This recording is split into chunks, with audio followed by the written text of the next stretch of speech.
올해 들어 7월까지 전 세계 선박 발주량이 작년 같은 기간보다 47%가량 늘어난 것으로 집계됐습니다. 선가도 6월 이후 모든 선종에서 두루 상승세를 보이고 있어 조선업 경기가 이제 바닥을 찍은 것 아니냐는 분석이 조심스럽게 나오고 있습니다. 현호석 부총리가 입국장 면세점을 현 시점에서는 도입하지 않겠다고 밝혔습니다. 세관 단속 기능 약화, 입국장 혼잡에 따른 불편 증가, 중소, 중견기업의 시내 면세점 조기 정착에 부정적인 영향 등 부작용이 더 크다는 점을 감안한 결정이라고 배경을 설명했습니다. 전셋값이 날로 치솟으며 전세난이 다가구 연립에까지 전방위로 퍼져나가고 있습니다. 반면 월세의 경우 일부 인기지역 아파트를 제외하면 오히려 가격이 떨어지고 매물이 남아도는 정반대 상황입니다. 국토교통부는 물류기능 전문인력 양성 사업에 참여할 고등학교와 전문대학을 모집합니다. 전문 고교와 전문대를 선정해 산학, 연계, 실습 위주의 운용은 물론 장학금과 물류장비, 기자재 구입 등의 비용을 지원할 방침입니다. 네, 시청자 여러분 안녕하십니까. 오늘장 내일장 진행을 맡은 임동석입니다. 오늘 8월 7일 수요일 순서를 시작하도록 하겠습니다. 먼저 현재 이 시각 시황부터 보겠습니다. 네, 오늘 우리 시장이 비교적 큰 폭의 조정을 받고 있습니다. 코스피가 20포인트가 넘게 빠졌습니다. 1.07%가 하락을 했고요. 1886.18포인트로 장 상황이 별로 좋지는 않습니다. 수급을 볼까요? 외국인이 중요한데 오늘도 역시 1,000억 원 가까이 팔고 있습니다. 기관도 660억 팔면서 코스피 하락에 불을 당기고 있습니다. 코스닥 보겠습니다. 1.3포인트 하락입니다. 556선이고요. 코스닥 수급은 어떨까요? 역시 외국인은 소폭 팔고 있습니다. 기관은 소폭 사들이고 하지만 전체적인 양으로 볼 때 세 주체 모두 좀 중립적인 성향이라고 분석할 수 있겠습니다. 환율은 3.5원이 올랐습니다. 1119원입니다. 네, 오늘장 내일장 현재 조정을 받고 있는 일부 시간에 어떤 내용을 여러분께 보내드릴지 주요 내용을 먼저 소개를 해드리겠습니다. 애널리스트에게 듣는다. 니케이 지수 14,000엔선이 붕괴됐다고요. 선이 붕괴됐다고요. 배경 및 영향을 분석하고요. 대형주 부진 속에 개인들의 종목별 대응 방안을 듣겠습니다. 이슈인에서는 신승용 대표님과 함께 출구 전략 우려감 확산에 따른 투자자의 대응법을 모색하고 밸류에이션 대 경제지표의 힘겨루기에 관한 배경과 대응 전략을 짜보겠습니다. 테마톡톡에서는 밸류에이션 매력 상승되고 있는 IT 부품주 강세를 분석하고요. 테라세미콘에 대해서 듣겠습니다. 7일간의 수익 다이어리 전진우 팀장의 이지바이오입니다. 종목 돌직구에서는 양적 완화 축소 가시화 우려에 따른 방어적 대응이 필요하다는 내용을 듣겠습니다. 네, 먼저 하나대투증권 투자 정보팀의 이영권 연구위원을 연결하겠습니다. 안녕하십니까? 예, 안녕하십니까? 네, 시장에선 또다시 출구 전략에 대한 논란이 커지는 양상입니다. 먼저 이러한 이슈가 시장에 미칠 영향은 무엇인지부터 들려주십시오. 예, 시장에서 우려하고 있는 출구 전략 역시 좀 부정적인 영향을 미치고 있다라고 볼 수가 있겠는데요. 그동안 비둘기파로 분류가 됐었던 애틀랜타 연준 총재나 시카고 연준 총재가 양적 완화 축소 중단을 좀 시사하면서 투자 심리가 더 많이 위축되고 있는 상황입니다. 일단 에반스 총재는 미국의 경제 펀더멘탈이 좋아지고 있다라고 이제 분석을 하면서 양적 완화를 줄여야 된다. 이런 쪽에 스탠스를 좀 가져가고 있습니다. 결국 출구 전략 관련된 이슈는 내년 상반기까지 계속 이어질 수 있는 부분입니다. 출구 전략을 궁극적으로는 시행을 해야 된다라는 측면에서 보면은 이 과정에서 계속 시장과의 마찰음은 나타날 것으로 보여지고 있고요. 이 틈을 이용해서 시장의 변동성도 좀 커질 것으로 보여집니다. 문제는 시장이 어떻게 받아들이냐의 그런 문제인데 시장은 일단 지난 6월달과 7월달을 거치면서 출구 전략에 대해서 어느 정도 좀 내성이 많이 생겨나고 있습니다. 그래서 추가적으로 나타나는 마찰적 요인에 있어가지고 시장이 큰 충격을 받거나 시장에 다시 6월달에 있었던 것 같은 그런 하락 장세로 접어들진 않을 것으로 보여집니다. 결국은 조금씩 내성이 강해지면서 출구 전략과 관련된 부분들이 단기적인 하락 요인이 되겠지만 어떤 큰 추세나 방향을 바꾸는 결정적인 요인은 되지 않을 것으로 그렇게 판단하고 있습니다. 네, 자, 일본 증시의 모습이 별로 좋지 않습니다. 지금 니케이 지수가 14,000엔선이 지금 붕괴된 그런 상황인데 한 2% 이상의 급락세를 오늘 보이고 있다고 합니다. 이 배경과 영향에 대해서 분석해 줄 수 있을까요? 일본 증시가 오늘 2% 이상 하락하면서 전체적으로 좀 투자 심리를 위축시키는 요인이 되고 있는데요. 사실 일본 증시는 뭐 아베노믹스의 정책 방향과 같이 떼어놓고 볼 수는 없는 상황입니다. 아베노믹스에 대한 성공 가능성 상당히 많은 의구심을 갖고 있는 그런 상황이고요.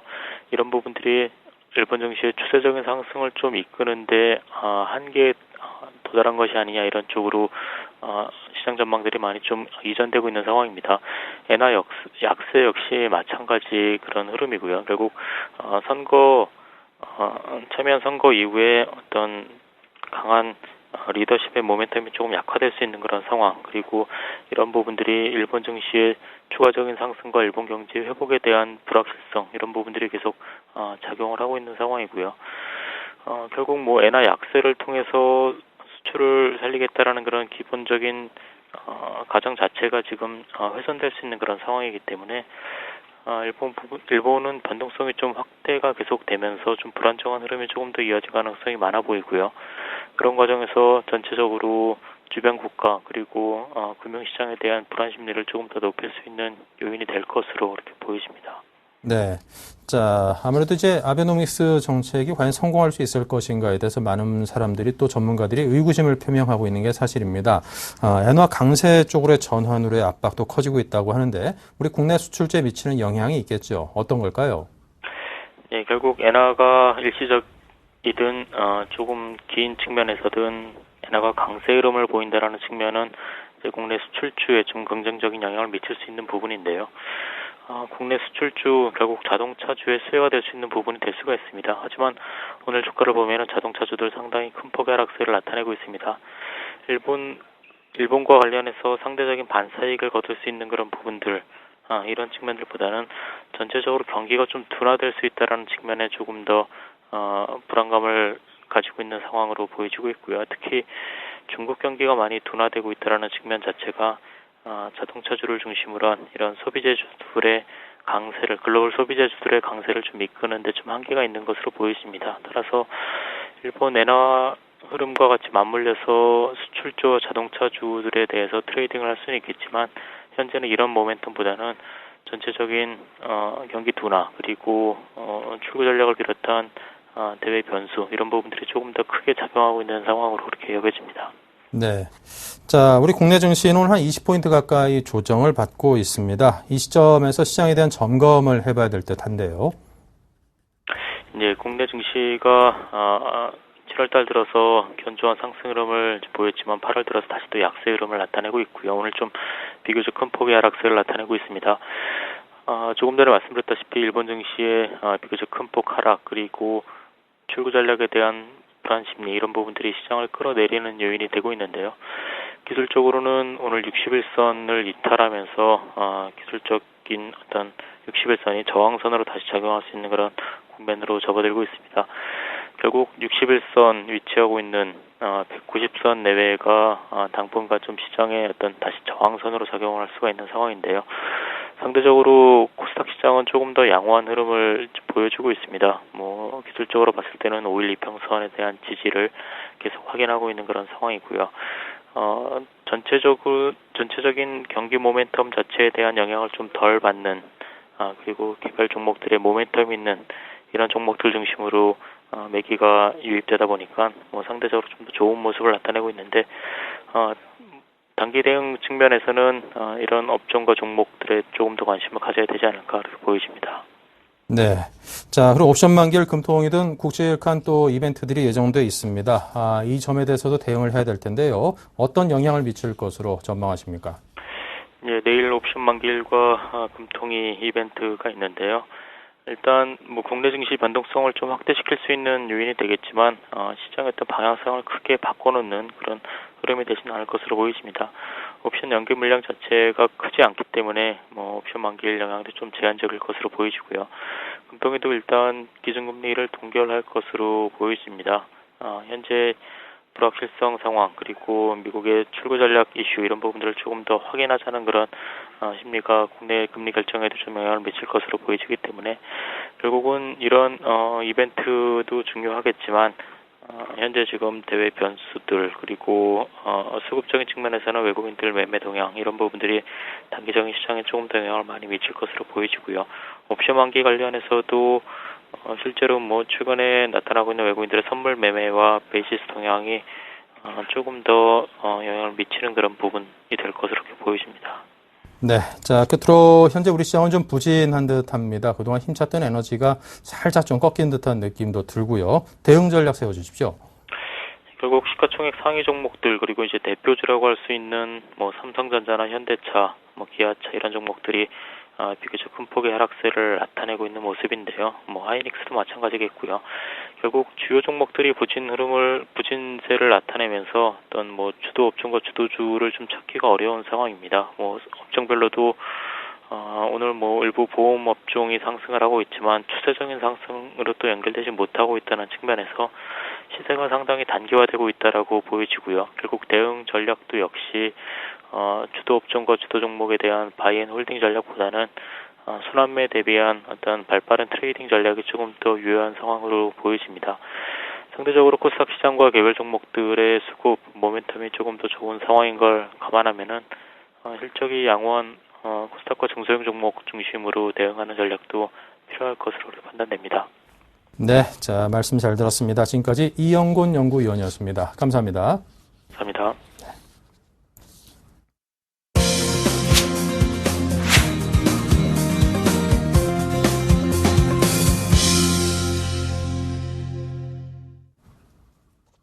네, 자, 계속해서 알바트로스 투자자문의 신승용 대표님을 연결해서 좋은 말씀 들어보겠습니다. 안녕하십니까?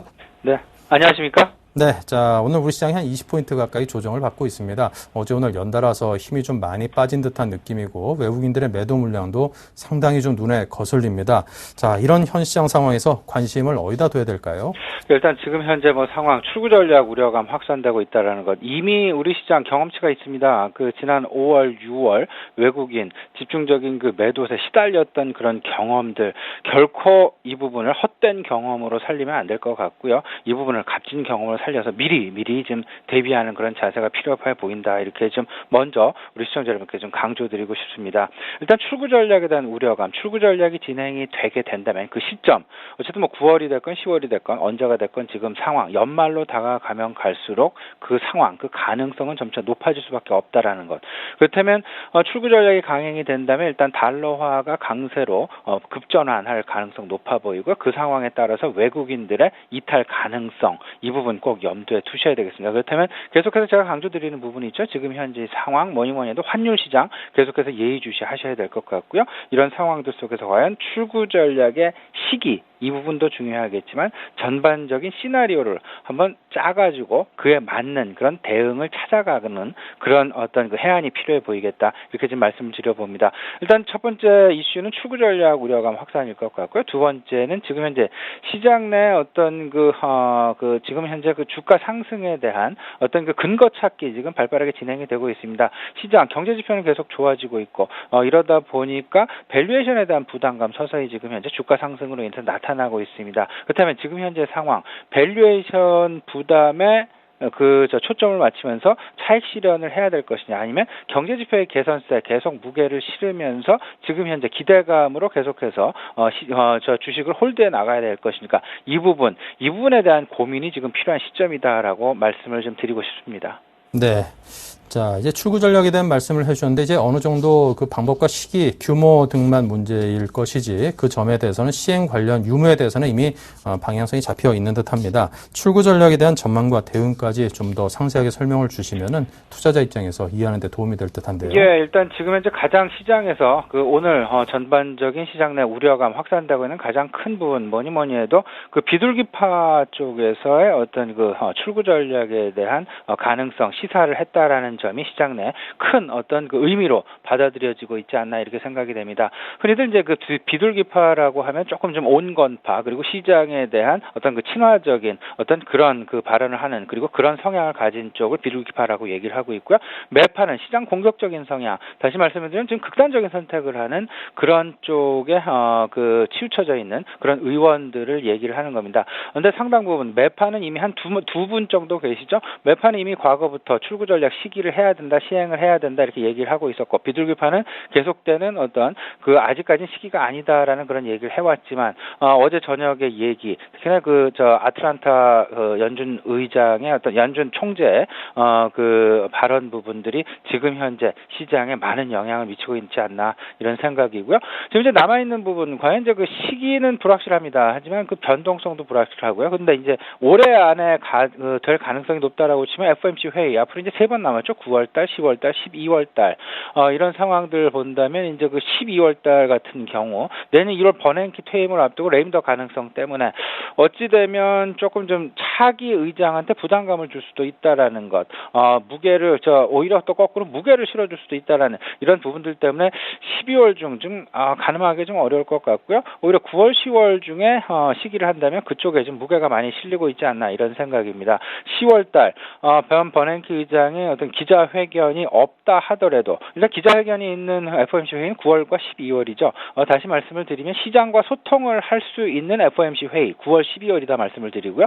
시장과 소통을 하지 않고 일방적인 성명서만 발표하는 그 FOMC 회의가 10월달이 되겠습니다. 하지만 10월달에도 가능하다라는 그런 발언 나왔었다라는 것 좀 주목할 필요가 있어 보입니다. 그렇다면 9월과 10월일 가능성이 매우 높지 않을까 이 부분 좀 생각을 해보고요. 이 부분은 연말로 갈수록 그 가능성은 점차 더 커질 수밖에 없다는 거, 부담으로 작용할 수밖에 없다는 거 꼭 염두해 두셔야 되겠습니다. 근데 여기서 중요한 부분 뭐니 해도 이제 그 규모가 되겠습니다. 지금 현재 850억 달러의 월간 그 국채 매입 지금 하고 있는 그 과정인데요. 이 부분 과연 650억 달러로 줄일지 아니면 그 규모, 그 축소 규모를 조금은 좀 완화를 해서 750억 달러 정도로 축소를 할지. 만약에 지금 시장의 어떤 그 기대치는 650억 달러 수준으로 200억 불 정도 좀 규모를 축소하는 것이 지금 시장의 기대감인데요. 이를 상당 부분 오히려 좀 완화를 시켜서 월 750억 달러 규모로 축소를 하게 된다면 시장은 오히려 큰 반향, 오히려 그 기대감이 더 커질 수 있다라는 것도 한번 생각을 해볼 필요는 분명히 있어 보입니다. 하지만 분명한 것, 외국인 지난 이제 5월부터 시작된 그런 외국인들의 이탈을 우리가 경험으로 갖고 있다라는 것, 이 부분을 감안을 해본다면 그 당시 가장 먼저 팔고 가장 우선적으로 팔았던 주식이 무엇일까? 그들은 일단 팔 수밖에 없다라는 것. 그렇다면 유동성과 주가 수준을 분명히 염두해야 되겠다. 그러면 유동성이 풍부한 주식, 뭐니 해도 시총 대형주다라고 이제 말씀을 드릴 수 있을 것 같고요. 주가 수준 상당 부분 지금 현재 밸류에이션 과정에서 조금 좀 상당 부분 주가가 많이 올라가 있는 종목 내지는 업종이 무엇일까? 이 부분 생각을 하셔서 밸류에이션과 그 다음에 주가 수준, 주가가 다소간 좀 높게 형성이 되어 있는 종목 내지는 업종군에 대한 매도 공세가 펼쳐질 가능성이 있다라는 것. 제 개인적인 판단은 이렇습니다. 이제 삼성전자 나름 이제 120만 원 이제 120만 원대 정도 지금 내려와 있는 그런 상황이죠. 고점 대비해서 한 30% 이상 지금 하락해 있는 그런 과정 지금 진행이 되고 있는데 과연 외국인들이 삼성전자를 매도를 할 수는 있겠지만 집중적인 매도는 분명히 아닐 가능성이 높겠다. 그렇다면 상대적으로 주가가 높이 형성이 되어 있는 자동차 업종에 대한 매도 공세가 펼쳐질 가능성 분명히 염두를 하시고 대응을 하셔야 되겠습니다. 네, 알겠습니다.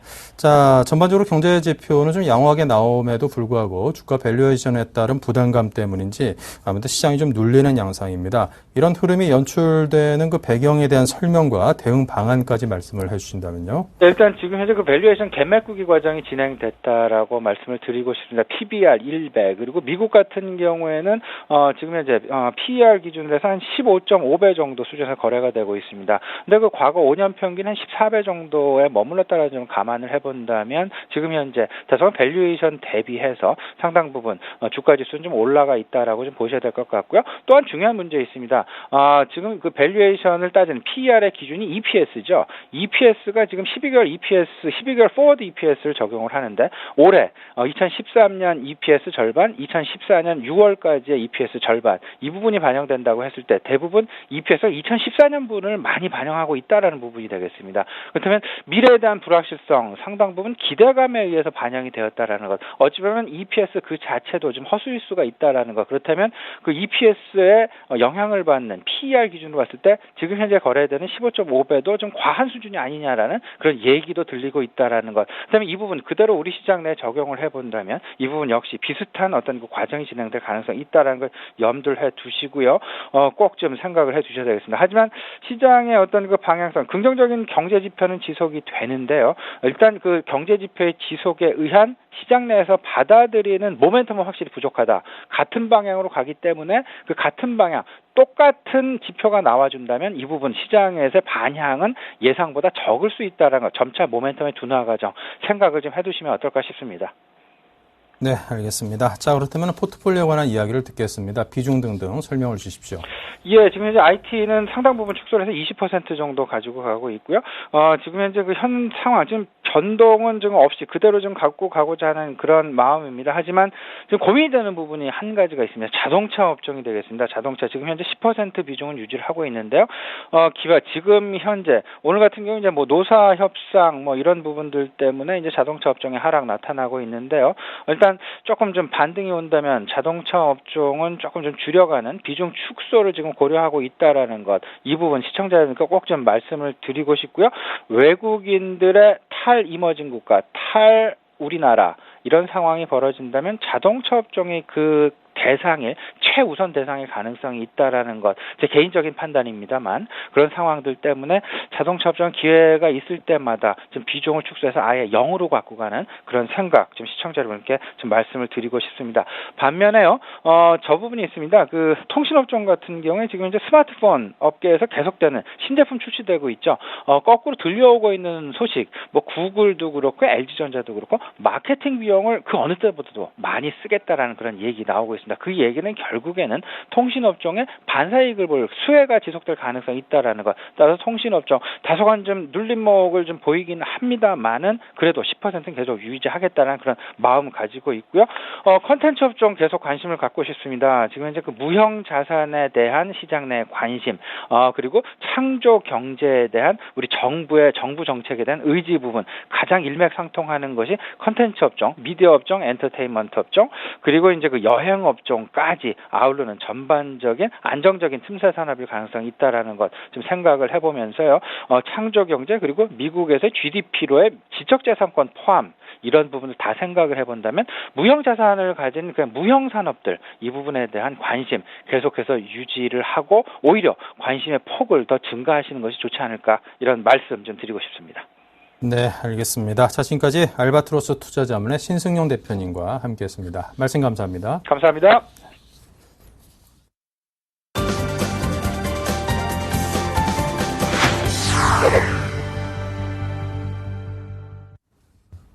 네, 계속해서 테마톡톡 코너를 이어가겠습니다.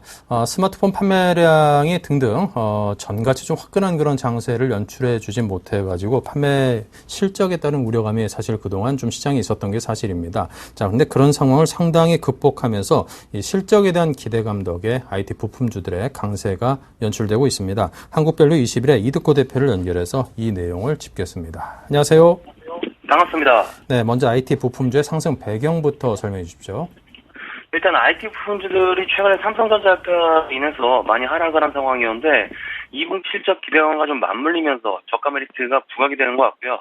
일단 최근에 가장 뜨거운 뉴스가 오바마 대통령의 거부권 행사였죠. 오바마 미국 대통령이 국제무역위원회에 애플 수입 금지 결정에 거부권을 행사하면서 시장에 어떤 영향을 줄 것인가가 상당히 큰 관심사였는데 큰 영향은 없을 거라고 좀 예상이 많았지만 파장이 아주 없다고는 볼 수 없을 것 같습니다. 오늘도 보면 애플의 부품을 공급하는 이라이콤이라든지 뭐 실리콘워크, 인터플렉스 같은 종목들이 강세를 나타내고 있고 반면에 뭐 삼성전자를 비롯해서 기타 IT 부품주들은 좀 약세를 보이고 있습니다. 일단 뭐 IT 부품주들은 2분기 실적 발표를 앞두고 차별화가 심해질 가능성이 있는데요. 생각보다는 전체적으로 비교적 선방한 성적표를 주지 않겠느냐 싶고 중요한 게 일단 전체적으로 IT 부품주들이 바닥에서 서서히 꿈틀거리는 움직임들이 있기 때문에 코스닥 시장이 죽지 않는다라고 한다면 이에 대한 기대감도 지금보다는 크게 작용할 수 있다라고 좀 보고 있습니다. 네. 자, 그렇다면 앞으로도 IT 부품주들의 강세 전망은 꾸준히 유효한 걸까요? 어떻습니까? 일단 최근에 IT 부품주들을 바라보는 주식시장의 시선이 썩 좋다고는 할 수 없겠습니다. 스마트폰 판매량 둔화 우려와 둔화 우려가 좀 많이 지배하는 모습이고 업계 양대 산맥이 뭐 삼성전자와 애플 모두 실적 상승세가 빨간불이 들어왔던 게 사실입니다. 삼성전자는 스마트폰 시장뿐만이 아니라 시장 전체를 대표하는 종목이다 보니까 한마디로 정의하기는 물론 좀 어려운 면이 있겠고요. 오늘도 미국 양적 완화 중단 우려로 해외 증시가 하락한 면이 크게 좀 작용할 수 있다라고 좀 볼 수 있겠는데, 일단 관점에서만 좀 말씀을 드리면 고가 스마트폰은 이미 포화 상태에 달했다는 평가가 많고요. 저가 시장 확대가 트렌드가 되면서 수익성이 크게 떨어지고 글로벌 경기에도 딱히 도움을 주지 못하는 상황이 아닙니다. 다만 그동안 스마트폰 시장에 대한 염려가 꾸준히 제기되는 동안 주가도 충분히 조정을 받았고 밸류에이션 매력도가 크게 높아진 상황이라고 좀 볼 수 있겠고요. 주요 기업들의 예상 실적치를 보니까 상당히 좀 양호한 모습입니다. 주식은 상대적인 것이기 때문에 실적이 안 좋아도 생각보다 좋았다면 결국 좋은 것입니다. 앞으로 기대감이 반영될 여지는 충분하다라고 좀 보여지고 있고요. 앞서서 오바마 대통령의 거부권을 좀 말씀을 드렸지만 애플의 영향력은 시장에서 좀 많이 떨어진 지 오래입니다. 이번 오바마의 결정이 시장에 주는 영향은 제한적일 수밖에 없고요. 파트론이나 덕선아이메탈, 옵트론텍 같은 삼성전자 스마트 부품주들이 결코 시장에서 따돌림 당할 일은 없다라고 좀 봐도 됩니다. 2분기 발표 추이를 보면서 실속을 챙기는 쪽으로 매매를 진행하시는 게 좋다라고 좀 말씀을 드리겠습니다. 네, 자 그럼 IT 부품주 가운데서 관심 종목을 꼽아주신다면요? 네, 오늘은 투자 종목은 IT 부품주들 같은 경우에는 상당히 좀 광범위하기 때문에 다른 종목들도 상당히 좋지만 골라서 좀 말씀을 드리면 일단 9월에 출시 예정이죠. 갤럭시 노트 3에 플렉서블 OLED가 탑재가 될 예정이라고 하는데 관련주 테라세미콘을 좀 말씀을 드리겠습니다. 이 테라세미콘은 삼성전자뿐만이 아니라 삼성 디스플레이나 LG 디스플레이 같은 대형 회사를 고객사로 두고 있는 회사이고요. 바로 차트를 보면서 좀 말씀을 드리면 지난 4월경에 23,000원대의 고가를 형성한 이후에 주가는 시장 하락과 더불어서 14,000원대까지 30% 하락을 상황인데 중요한 건 제가 계속적으로 강조드리고 있는 부분입니다. 하방 경직이 확인이 됐냐 안 됐냐를 좀 보셔야 되는데 일단 저점을 14,000원에서 잡아주었고요. 상승과 하락을 반복을 하다가 다시 전저점 근방까지 하락을 하면서 내려왔는데 그 저점을 14,650원으로 전저점을 이탈하지 않고 잡아주는 모습이었기 때문에 쌍바닥, 그러니까 하방 경직은 어느 정도 확인이 되었다, 좀 이렇게 판단을 하고 있습니다. 그래서 저점이 어느 정도 확인이 됐고 재료가 살아있는 종목들은 저점이 이탈되지 않는 범위 내에서 매수에 임한다, 좀 이렇게 보시면 되겠습니다.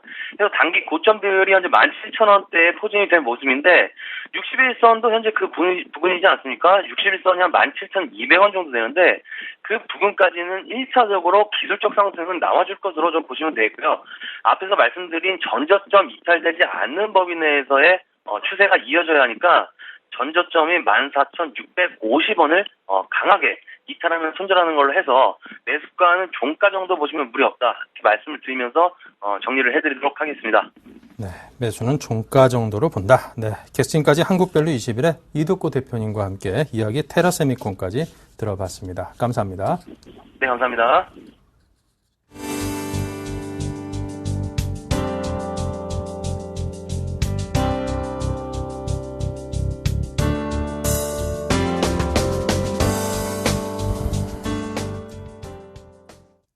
네, 7일간의 수익 다이어리 코너 이어가겠습니다. 먼저 추천 종목들 현재 손실, 수익 어떻게 되어 있는지 보겠습니다. 네, 먼저 루멘스입니다. 아직까지는 매수가에 미도달했습니다. 좀 더 기다려 봐야겠고요. 한국선제는 마이너스 0.2% 손실입니다. 하지만 손절가를 터치했었고요. 파트론은 11.5%로 목표가 도달한 이후 계속해서 수익률을 키워나가고 있는 양상입니다. GD도 4.5% 수익으로 수익률이 확 올랐습니다. LMS도 소폭 올라 있고요. 네, 이렇게 해서 전진우 팀장의 파트론이 오늘도 역시 위너 종목입니다. 네, 오늘의 위너이신 아이러브스탁의 전진우 팀장을 연결해보죠. 안녕하십니까? 네, 안녕하세요. 네, 파트론 수익률이 현재 11.5%, 연일 흐름이 아주 좋습니다. 목표가를 좀 상향해 볼까요? 아니면 이익 실현할까요?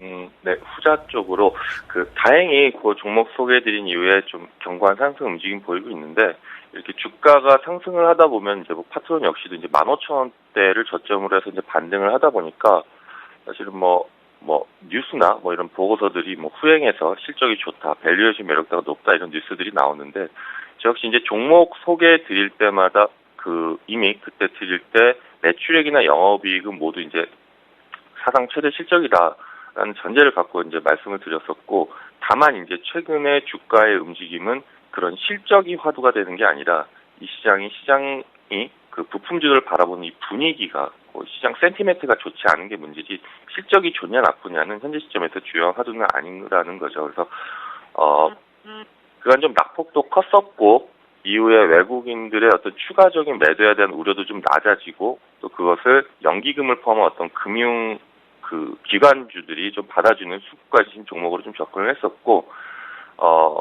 현재는 일단은 스마트폰에 대한 어떤 시장의 분위기는 여전히 좋지 않기 때문에 현재도 좋지 않기 때문에 트레이딩하는 관점 유지하고 그렇게 보면은 15,000원대부터 상승을 해서 현재 19,000원대 접근을 해 있는데 개인 투자자분들이 단기적으로 좀 접근하기는 좋지 않은 구간이고요. 그래서 오히려 18,000원, 19,000원대에서는 수익 실현을 하시고 이후에 좀 다시 안정적인 자리에 갔을 때 재접근하는 게 현명하지 않나 싶습니다. 그래서 수익 실현하는 것으로 말씀드리겠습니다. 네, 자 일단은 수익 실현을 파트론에 대해서는 의견을 주셨습니다. 꼭 참고들 하시기 바라고요. 자 오늘 새로운 종목은 이지바이오라고요. 네, 오늘 그 좀 이번 주 시장이 좀 꺾이다 보니까 좀 개별 종목 하나 소개드리려고 합니다. 그래서 이지바이오 그 사료 첨가제 그리고 사료와 사료 첨가제를 만들고 그리고 농축산업에서의 어떤 좀 상호 보완적인 선순환 사업 구도를 좀 통합해서 보유하고 있는 회사이기 때문에 현재 좀 주가 움직임 6월 시장 급락 이후에 같이 좀 조정을 받았었고 횡보하는 자리에 있는데 일단 회사의 어떤 밸류에이션적인 측면에서 접근하는 포인트를 좀 말씀을 드리면 그 지난해 곡물 가격이 상승을 하면서 사료 첨가제의 사용량이 좀 증가를 했어요. 그래서 지난해 마진율이 높은 사료 첨가제의 해외 수출 비중이 좀 본격적으로 증가를 하면서 회사의 영업이익 개선과 어떤 외형 성장을 지속적으로 가져갈 수 있게 됐고요. 그러면서 고정비 감소 효과가 생기면서 어떤 지속적인 실적 개선을 기대할 수 있는 그런 시점이 좀 됐다라는 거고요. 또 하나는 지난해 사료 가격 상승으로 고정비 자체는 증가를 했지만 이 시장의 공급량 조절이 좀 실패를 하면서 파는 돼지고기 값이나 닭 가격 그 가격들이 하락을 해서 좀 악재로 작용을 했었는데 최근에 정부의 어떤 공급량 조절로 다시 그 각계 육개 가격이 상승을 하면서 양계 사업 부분에서 좀 턴어라운드가 이어질 것으로 예상이 되고 또 지난해 한 57억 원 정도의 어떤 평가 손실을 발생시켰던 양돈 가격 역시 다시 상승하고 있기 때문에 그 생물 자산의 어떤 자산의 평가 손실폭을 좀 줄이는 것 또한 회계상에 또 줄이는 것 또한 예상이 되고요. 그리고 사료 사업에서의 대부분의 곡물들을 이제 수입하는데 그 결제를 이제 달러로 하게 되죠. 그래서 원달러 환율이 이 원가율에 직접적인 영향을 미치다 보니까 이 환율에 대한 어떤 구조적인 리스크를 좀 가지고 있습니다. 그래서 조금 이제 그나마 현재 좀 안정적인 거는 환율이 올해 1분기에 원화 강세 이후에 좀 안정적인 움직임을 보이고 있기 때문에 조금 최근에 곡물 가격이 안정화 추세라면은 이 원가율 변동이 미치는 영향 또한 좀 크지 않을 것으로 예상이 되고 그렇게 되면 원가 부담이 좀 감소하면서 이익 측면에서는 좀 어떤 밸류에이션이 좀 높다라는 그런 시각들이 많이 있습니다. 그래서 현재 기술적인 움직임 좀 보시면 그 6월 달에 6,500원대 좀 고점으로 현재 가격 조정 받고 5,000원대에서 굉장히 좀 횡보하고 어떻게 보면 또 하단을 또 다지는 모습을 보이고 있는데 중장기적인 관점으로 보면은 하반기 이후에는 좀 전제로 말씀드렸던 이런 실적과 맞물려서 정고점이 한 6,500원대를 뜨는 그런 움직임을 보이지 않을까 합니다. 그런데 일단은 추세적인 상승을 기대하고 오늘 부분에 좀 접근을 하고요. 단기 목표가로는 이 어깨 부분이 한 5,700원대를 바라보고요. 그리고 손절가로는 최근에 지지 구간을 깨는 4,600원을 말씀을 드리겠습니다. 네, 알겠습니다. 자, 파트론에 이어서 또 위너가 될 만한 종목으로 이지바이오를 추천받아봤습니다. 전진호 팀장의 추천 종목이었습니다. 여러분께서 관심 잘 가져보시고요. 말씀 감사합니다. 네, 감사합니다.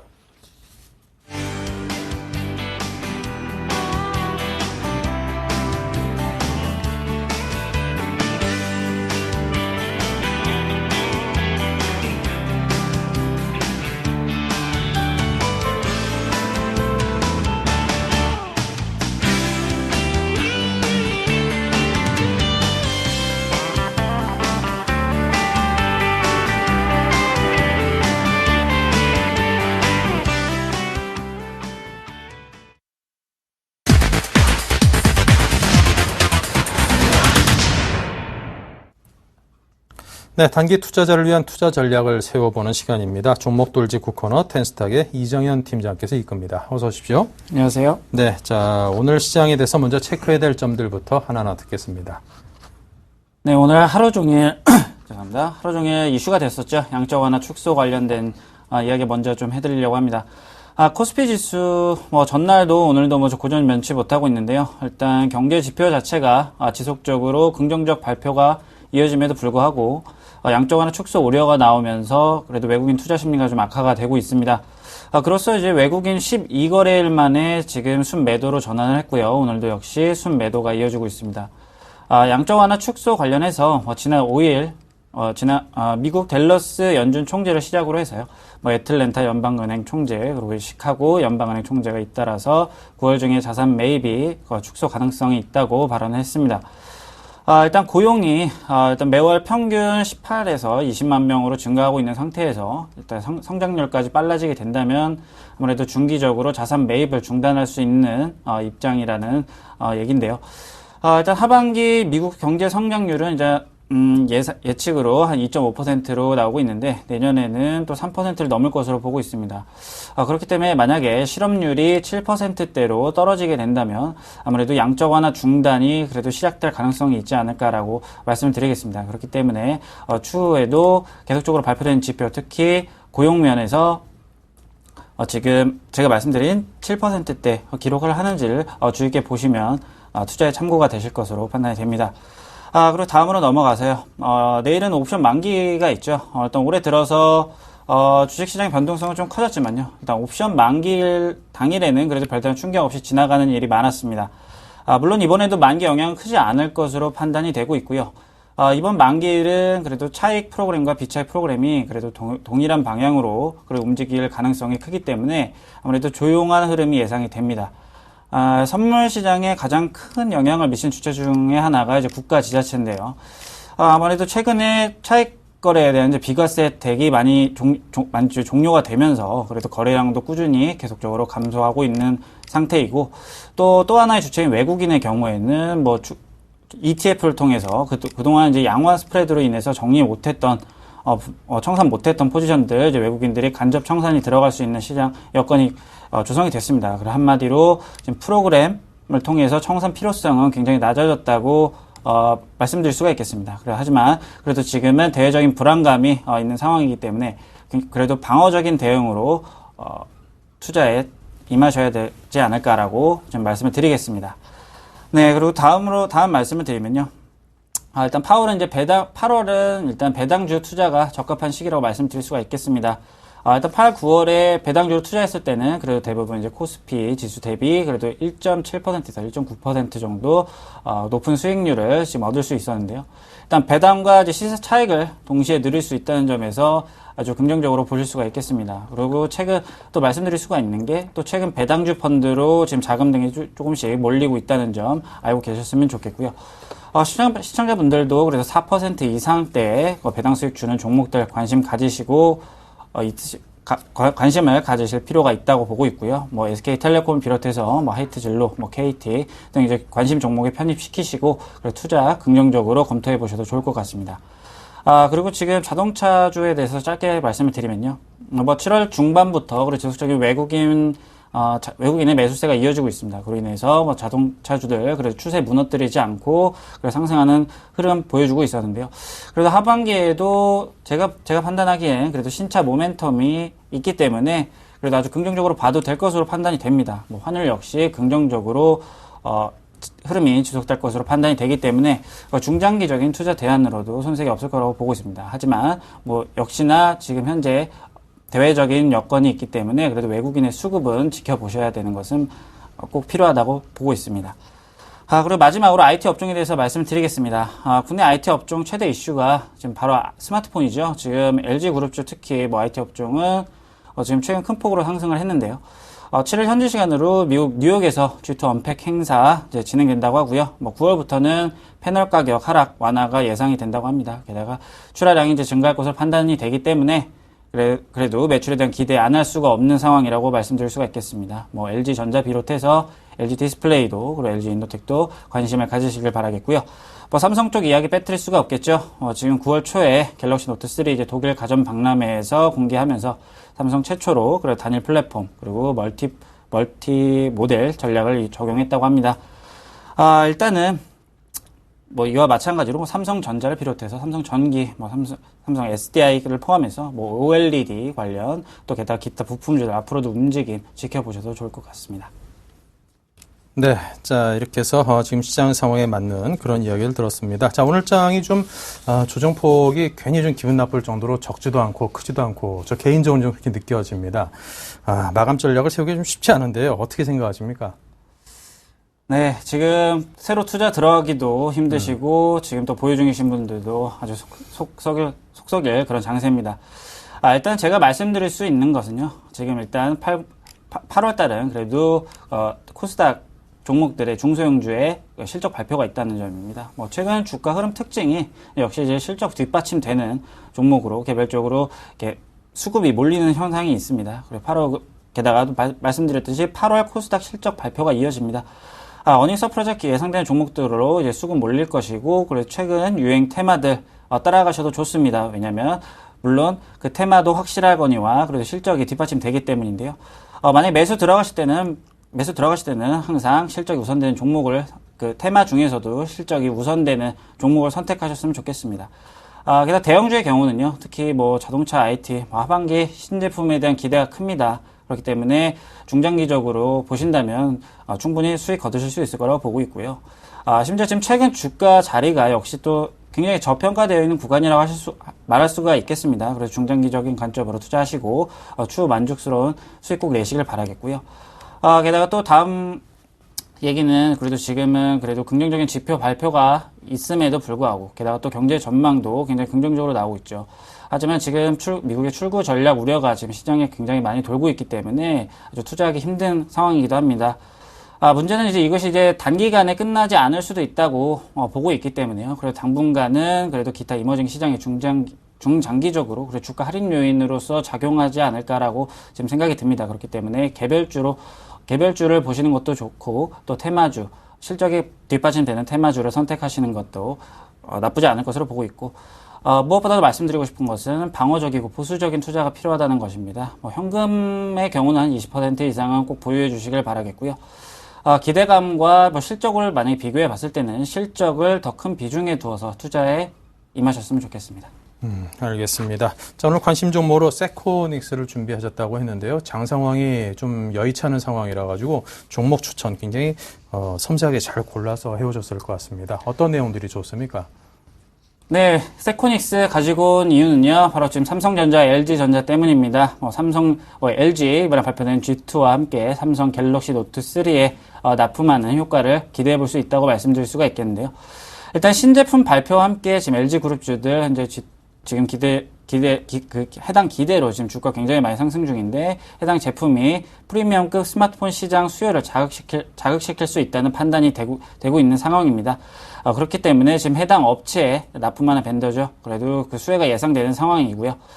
세코닉스 일단 또 LG뿐만이 아니라 그래도 삼성의 갤럭시 노트 3에도 역시 카메라 렌즈를 납품합니다. 그래도 최근에 그래도 약 100억 원의 휴대폰용 렌즈 관련 설비 투자도 완료를 했고요. 또 그로 인해서 고화소에 대한 대비를 마친 상태라고 볼 수가 있겠습니다. 금형 면에서도 굉장히 높아진 상태라고 볼 수가 있겠고, 또 외형 확대뿐만 아니라 높은 원가율이 개선되면서 마진율 역시 호전되고 있다고 알고 계셨으면 좋겠습니다. 또 하나 말씀드릴 수가 있는 것은 애플의 아이폰 5S 출시가 어느 정도 지연될 가능성이 많이 있기 때문에요. 그래도 프리미엄 스마트폰의 이슈가 지금이 적기가 아닐까라고 판단이 됩니다. 그렇기 때문에 해당 종목들 7월을 이제 바닥으로 해서 상승 반전할 것으로 판단이 됩니다. 일단 게다가 또 계속 제가 말씀드리는 실적이죠. 다음에 이제 실적 얘기를 좀 해드리겠는데요. 세코닉스 현재 분기 사상 최대 실적 예상이 되고 있고요. 그런 종목 중에 또 하나라고 볼 수가 있겠습니다. 2분기 매출액이 약 600억 원 기록할 것으로 지금 예상이 되는데, 그래도 LG전자와 그래 삼성전자 신제품으로 인해서 그래 세코닉스 3분기에도 호조세 이어갈 것으로 판단이 됩니다. 네, 마지막으로 지금 차트를 보시면서 가격 설명을 해드리겠는데요. 지금 가격은 24,850원입니다. 저는 25,000원 아래 가격에서는 충분히 매수 들어가셔도 좋을 거라고 판단이 되고요. 낮은 가격대에 들어가실 수 있다고 확신이 듭니다. 일단 목표가는요, 91선을 위치하고 있는 27,000원 부근을 지정해 드리겠습니다. 저는 91선을 참 좋아하는데요. 일단 91선을 상승 돌파 시에는 그래도 적어도 3만원까지는 충분히 상승이 가능하다라고 보고 있습니다. 그렇기 때문에 25,000원 아래, 지금 오늘 종가로서 매수 들어가신다면 충분히 수익 거두실 수 있을 거라고 보고 있고요. 말씀드렸듯이 지금 현재 대외 상황 좀 불안하죠. 불안하기 때문에 그래서 손절가는 좀 짧게 잡아보도록 하겠습니다. 지금 24,850원인데요. 한 24,000원 부근을 일단 손절 라인으로 잡고 대응하신다면은 그래도 지금 바닥이 다져지고 있는 상황에서 그래도 수익을 많이 잃지 않고 유지할 수 있을 거라고 보고 있고요. 충분히 27,000원 가격대까지는 충분히 수익 거두실 수 있을 거라고 판단이 됩니다. 네. 자, 이렇게 매수가는 오늘 종가, 목표가는 1차 27,000, 2차는 3만원, 손절가는 24,000원 수준을 잡아 주셨습니다. 여러분께서 잘 참고하셔서 투자하시는데 도움 받으시기 바라고요. 자, 지난 종목들에 대한 AS를 이어가겠습니다. 먼저 포트폴리오 열어보죠. 이정현 팀장의 포트폴리오는 현금 비중이 높은 게 일단 눈에 딱 띕니다. 45%, 거의 절반 가까이 현금을 쥐고 있기 때문에 올해 시장의 변동성을 잘 기회로 활용할 수 있는 그런 준비가 되어 있습니다. 포스코 ICT가 20%, 그리고 하이닉스, 삼성 SDI가 10%씩, 캠트로닉스도 그렇군요. 동원 F&B가 5% 소수 편입되어 있습니다. 네, 종목 수익률입니다. 포스코 ICT가 30.7%로 많이 올라 있죠. 삼성 SDI는 14.9% 올라 있고요. 캠트로닉스 9.2%로 수익이 굉장히 좋습니다. SK 하이닉스와 동원 F&B 이 두 종목이 지금 마이너스 5%, 마이너스 3%로 지금 그나마 좀 손실이 나 있습니다만 양은 적습니다. 네, 이 종목들에 대한 AS를 해보겠습니다. 네, 포스코 ICT 먼저 말씀을 드리겠습니다. 포스코 ICT, 그래도 지난 3거래일 전에 그래도 만원을 한번 돌파를 했다가 지금 다시 9,000원 가격대에 있는데요. 아무래도 지금 만원이란 가격대가 좀 부담이 되긴 합니다. 그렇기 때문에 지금 현재 가격에서 그래도 절반 정도는 매도하고 그래도 절반 정도는, 나머지 절반은 그래도 1,500원으로 목표가를 상향해서 한번 더 보유해 보는 걸로 하고요. 일단 삼성 SDI를 말씀을 드리겠는데, 삼성 SDI 솔직히 갤럭시 노트 3와 함께 지금 굉장히 많은 테마가 엮여 있습니다. 삼성 SDI 보유하셔도 좋다고 지금 판단을 드리겠는데요.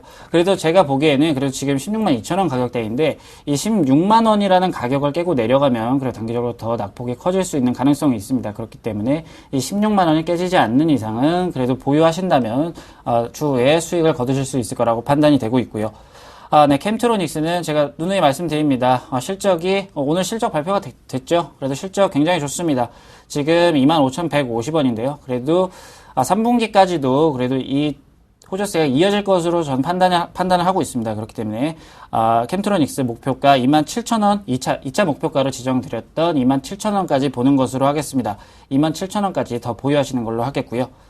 네, SK 하이닉스는 지금 좀 힘을 잃고 있습니다. 도저히 지금까지 계속 더 버텼다가는 손실이 더 늘어날 것 같아서요. 게다가 또 지정해드린 가격 손절가를 해서 그래서 지금은 그래도 그 투자 원칙을 지키자는 의미에서 SK 하이닉스 손절 의견 드리겠고요. 네, 마지막으로 동원 F&B 말씀을 드리겠습니다. 동원 F&B 역시 또 제가 생각했던 만큼 회사 사정이 돌아가고 있는 것 같지는 않습니다. 하지만 그래도 현재 주가 좀 다지고 있는 모습 보이고 있고요. 추가적인 낙폭은 아직 나오지 않을 것으로 판단이 됩니다. 그렇기 때문에 그래서 손절가 지키는 선에서 역시 동원 F&B도 홀딩하는 의견 드리겠습니다. 네. 자, 이렇게 해서 종목에 대한 AS를 해봤습니다. 자, 그렇다면 최종 포트폴리오는 어떻게 변경이 됐는지 다시 한번 보겠습니다.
네, 앞으로 좋은 수익 올려주기를 기대하면서 이정현 팀장님과는 여기서 인사를 나누겠습니다. 감사합니다. 감사합니다. 자, 1부는 여기서 마치고요. 잠시 후 마감 시황과 함께 2부에서 이어가도록 하겠습니다.